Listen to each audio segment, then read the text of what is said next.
You didn't just wake up one day and decide that needing help was dangerous. You were taught that. Maybe you grew up in a house where your parents were in survival mode, high stress, a lot of volatility, emotional immaturity, financial strain, etc. Them the kinds of environments where a child's emotional needs will often be eclipsed by economic needs, where asking a question gets you ridiculed or whooped. You learn to shrink, to not ask, to figure it out on your own because the adults around you were too overwhelmed, too stressed, too checked out to tend to what you were feeling. Or maybe you grew up in a house where you got mocked for asking questions, where curiosity was treated as disrespect, where I don't understand was met with what's wrong with you, or figure it out yourself, where showing confusion meant inviting humiliation. You learned that not knowing was dangerous, that asking was an admission of stupidity, that the safest thing to do was pretend you already had the answer. Or maybe you grew up hearing children should be seen and not heard. You learned to shrink your voice, suppress your needs, make yourself small enough to avoid punishment. And now, decades later, you still don't know how to take up space. You still don't know how to say, I need help, without feeling like you violating some ancient contract. This is the result of childhood emotional invalidation. When your feelings get dismissed, minimized, or punished over and over again, you stop trusting that your feelings matter. You stop trusting that anyone will actually be there. And you develop what psychologists call an avoidant attachment style, which is a clinical way of saying you learn that the only person you can count on is yourself. How many folks just realize that this is exactly what they do to their kids? Look, if you a capable man with a vision, but you can't figure out why your effort never seems to convert, my name is Tijuana Jackson, and my 90-minute workshop will help pinpoint what's been disrupting your progress and provide you with a framework for moving your ideas forward without the programmed hesitation that's been slowing you down this whole time. You want to work with a real one, link is in the description. Now, let's talk about how this pride and learned helplessness actually shows up when you're trying to build something. You got a vision. You've had it for years. Maybe it's a business, a book, a movement, something you know you're supposed to bring into the world, but you stuck. Not because you lazy, not because you lack talent, but because somewhere along the way you convince yourself that asking for help means you not ready. That needing guidance means you not as smart as you've been pretending to be. That if you was really built for this, you just figure it out. So you isolate, you grind alone, you Google at 3 a.m. instead of calling somebody who actually knows. You watch tutorials on YouTube instead of asking a mentor. You spend 6 months stuck on something a 15-minute conversation could have solved, and you tell yourself that's discipline. Nah.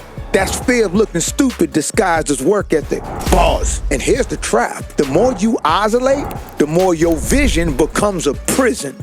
Bars. You carry the whole thing alone and wonder why it's so heavy. It's heavy because you dragging a 2-person load with one set of hands and calling it independent. It's tons of research out there that confirms hyper-independence don't just affect your relationships. It blocks access to resources, mentorship, and collaborative opportunities that actually help people succeed. You're not protecting your vision by keeping it close. You suffocating, but you can't see that because asking for help still feels like an admission that you don't belong in the room. So before we talk about what to do about it, let's break down the 5 pathways that got you here, that established this mindset, because understanding the root is the only way to kill the weed. Bars. Progress killer number 1, internalized shame. A 2025 study found that shame is the strongest predictor of hyper-independent behavior. Not pride, shame. When you were young and you asked for help, you got made to feel stupid, small, burdensome. So your brain made an equation. Asking equals humiliation. Now you've grown and that equation is still running in the background. Every time you consider reaching out, your nervous system hits you with warning. Remember what happened last time, except last time was 1997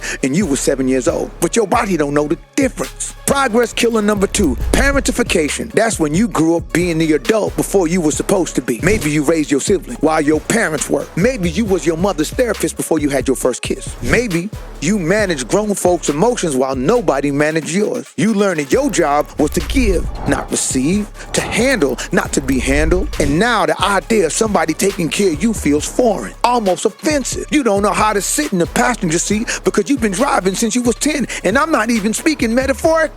Some of y'all literally was driving at 10.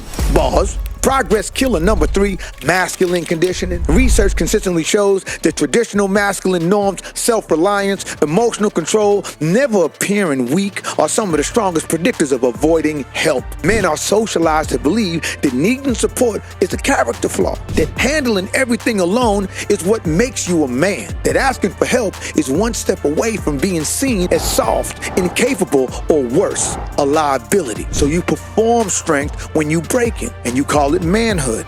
Meanwhile, your blood pressure through the roof, and you haven't had a real conversation in 4 years. Progress killer number 4, betrayal. Maybe you did ask for help once, and it backfired.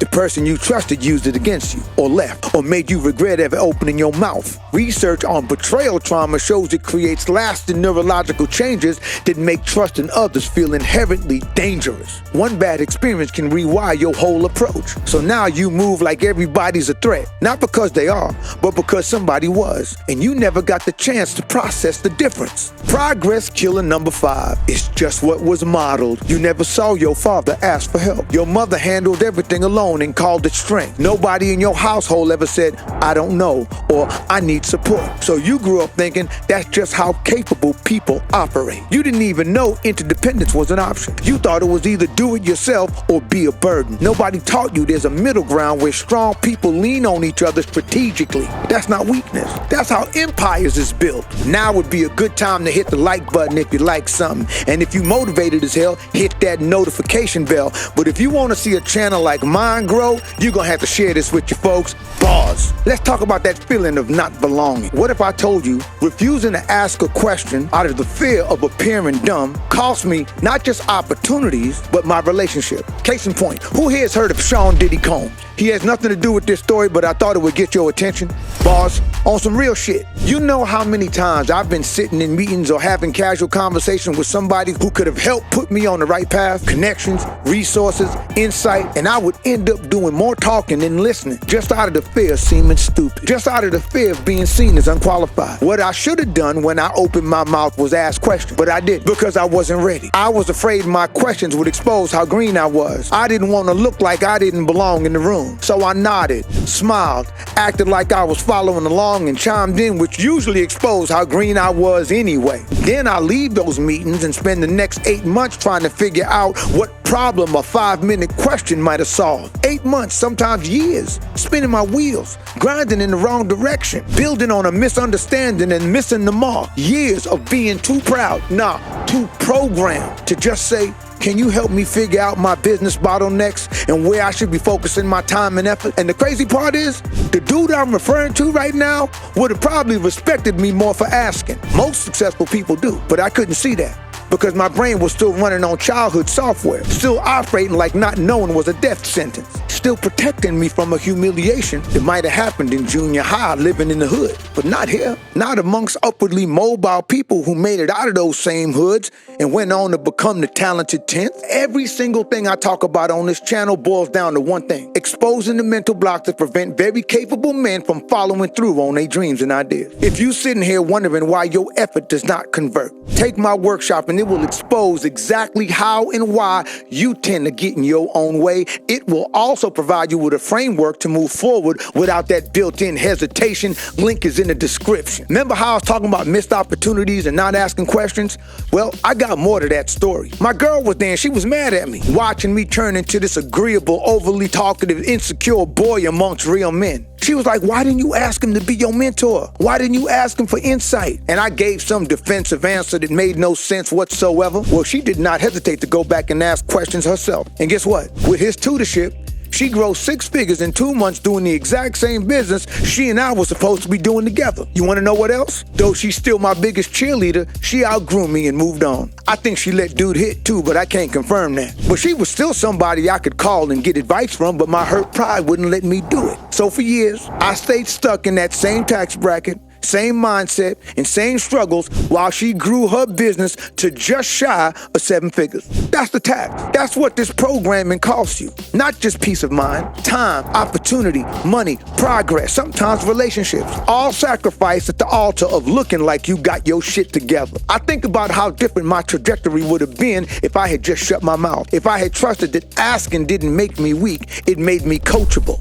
But I didn't have that framework yet. I was still carrying the weight of every teacher who made me feel stupid, every adult who dismissed my questions as a child, every moment that invalidated me throughout my youth. I learned that not knowing was unsafe. But the worst part of it is I continued living as if this bullshit mindset was the truth. Type bars in the comments if you get that. A lot of the time, what we men call pride ain't pride at all. It's programming. It's a byproduct of innocently asking a classmate what kind of sneakers he was wearing in the 6th grade and having a teacher intervene to say, "Don't worry about it, Junior. Your mama can't afford them no way, and you can't ask your daddy because you don't have one. Ain't that right?" I'm still flinching, hurting, and reacting to how the embarrassment of that response made me feel. In fact, we still have kids going to school where classmates mock one another for not having the latest fashion, not being able to keep up with the trends, and having their black cards revoked by their peers for not being able to do the popular dance on TikTok right now. What's even worse is we got a bunch of adults out here doing the same thing to their own kids right now. And if I know anything at all about that 7-year-old boy in me and that 12-year-old boy in me who got mocked and made fun of for asking unpopular questions, that teenager I used to be who stopped raising his hand, I know for a fact that all he wanted was acceptance. He didn't mean no harm. And the minute I realized that was the real kryptonite holding me back from openly seeking guidance in my adult life, that was the moment I started listening instead of talking, asking instead of acting, and being willing to look green to make green balls. I just hit my highest grossing month and I'm just getting started. Now my ex talking about we should partner up again. You know what I told her? My mentor said I didn't need a partner right now. Look, family, if you ain't trying to spend the rest of your life running in place, wondering why your effort don't convert, you need to watch this video right here, right now.